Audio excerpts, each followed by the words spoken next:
नमस्कार, स्वागत है आपका। आप देख रहे हैं बिजनेस आज तक। आपके साथ हूं मैं नेहा बाथम। आज हम बात करेंगे आखिर क्यों वित्त मंत्रालय कह रहा है कि आर्थिक रिकवरी की रफ्तार लगातार तेज हो रही है। इसके साथ ही जानेंगे कैसे एमएसएमई सेक्टर के लिए ब्रेकर साबित हो रही है बढ़ती महंगाई दर, और देखेंगे भारतीय शेयर बाजार कौन सा नया रिकॉर्ड बनाने को है तैयार। लेकिन शुरुआत बिजनेस टॉप 10 के साथ।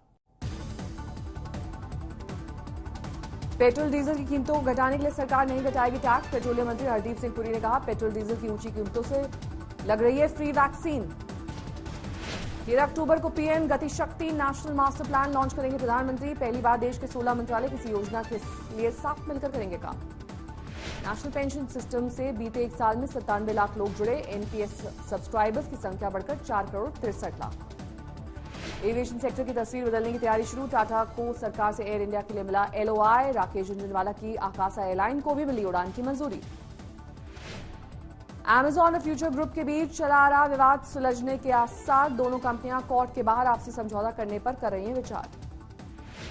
फ्रांस को पीछे छोड़ने के बाद ब्रिटेन के मार्केट से आगे निकल सकता है भारतीय शेयर बाजार। ब्रिटेन के 3.59 लाख करोड़ डॉलर के मुकाबले भारतीय शेयर बाजार का market cap 3.46 lakh crore dollar पर पहुंचा।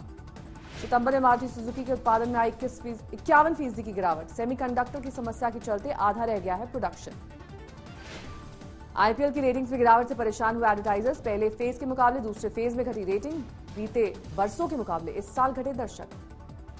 अर्थव्यवस्था में हुई रिकवरी के असर से बड़े घरों की डिमांड बढ़ेगी, ऐसा है एनरॉक के सर्वे का दावा। रिकॉर्ड निचली दरों के चलते त्योहारी सीजन में होम लोन में आएगी रिकॉर्ड तेजी। वोडाफोन आइडिया में निवेशकों ग्राहकों का भरोसा बढ़ाने के लिए किया जा सकता है नया निवेश। कुमार मंगलम बिरला पैसा लगाने पर कर रहे हैं विचार। कोरोना काल में कृषि अकेला ऐसा सेक्टर रहा है जिसने दमदार प्रदर्शन किया है। इसी ताकत के दम पर ग्रामीण इलाकों के लोग देश में एफएमसीजी से लेकर ऑटोमोबाइल्स तक की बिक्री को बढ़ा रहे हैं। वित्त मंत्रालय की मासिक रिपोर्ट में दावा किया गया कि डिमांड बढ़ाने में ग्रामीण इलाकों का बड़ा योगदान है।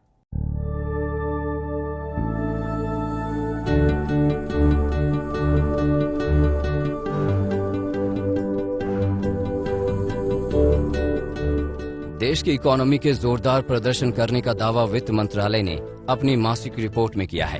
वित्त मंत्रालय ने सोमवार को सितंबर की आर्थिक समीक्षा की रिपोर्ट जारी की।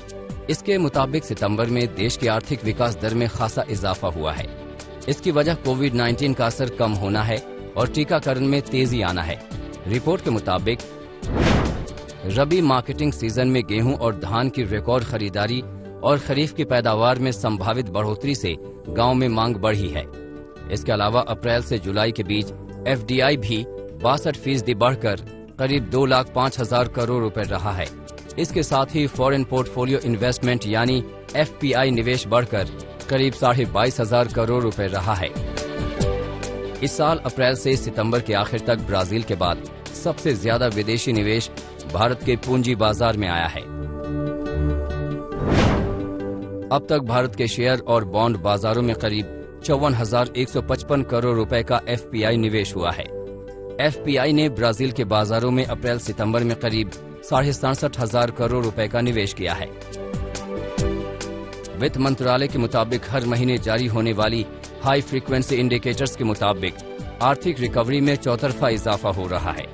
जानकारों के मुताबिक एग्री इकोनॉमी में आ रहे सुधार से एफएमसीजी से लेकर ऑटोमोबाइल सेक्टर तक को बढ़ावा मिलने की उम्मीद है। अभी भी रिफॉर्म चाहिए अगर हमने फॉरेन इन्वेस्टर को अट्रैक्ट करना है। 7 ऐसे सेक्टर्स हैं जहां पर एफडीआई की अपार संभावनाएं हैं। गवर्नमेंट को इस तरफ ध्यान देना चाहिए, जिसमें फूड प्रोसेसिंग है, व्हीकल एंड पार्ट्स हैं, फार्मास्यूटिकल्स हैं, टेक्सटाइल है, इलेक्ट्रॉनिक गुड्स हैं, कैपिटल गुड्स हैं और chemicals and active pharmaceutical ingredients हैं। यानी देश की इकोनॉमी को अगर कोविड के कहर से बचाने में कृषि कामयाब रही है तो फिर अब खपत आधारित भारतीय अर्थव्यवस्था की बिक्री बढ़ाने में भी एग्रीकल्चर सेक्टर ने कमान अपने हाथ में ले रखी है। आज तक ब्यूरो। कोरोना काल में बेहाल होने के बाद धीरे धीरे पटरी पर लौट रहे एमएसएमई सेक्टर के लिए महंगाई तेजी के रास्ते का ब्रेकर बन गई है। पहले पेट्रोल डीजल की बढ़ती कीमतों से परेशान एमएसएमई सेक्टर की मुश्किल अब महंगे होते स्टील ने बढ़ा दी है। ऐसे में बढ़ती लागत से परेशान ये कंपनियां कारोबार में बने रहने के लिए कड़ा संघर्ष कर रही हैं।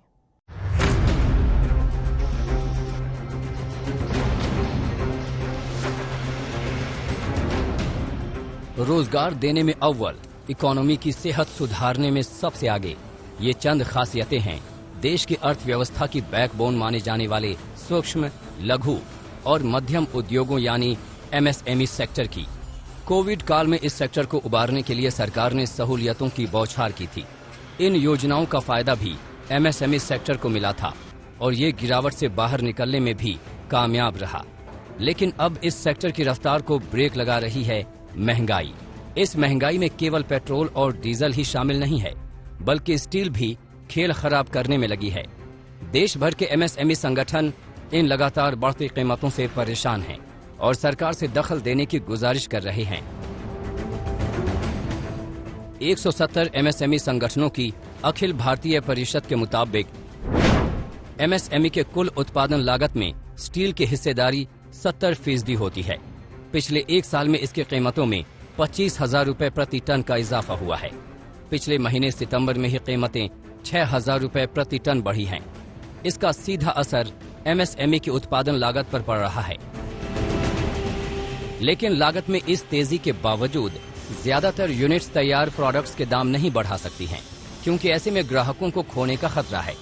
इसकी वजह से कंपनियां मार्जिन पर बिक्री करने को मजबूर हैं। महंगाई के इस मुश्किल दौर में बीते हफ्ते RBI ने भी सरकार को दाम कम करने का इशारा किया था। Core inflation, however, remains sticky. Elevated global crude oil prices and other commodity prices, combined with acute shortage of key industrial components and high logistics costs, are adding to input cost pressures. Steel के साथ ही petrol diesel की महंगाई ने भी MSME sector की नाक में दम किया हुआ है। ईंधन का इस्तेमाल ट्रांसपोर्ट के साथ ही कई MSME यूनिट्स मैन्युफैक्चरिंग के लिए भी करती हैं। ऐसे में ईंधन महामारी से उबरते MSME सेक्टर पर डबल अटैक कर रहा है। आज तक ब्यूरो।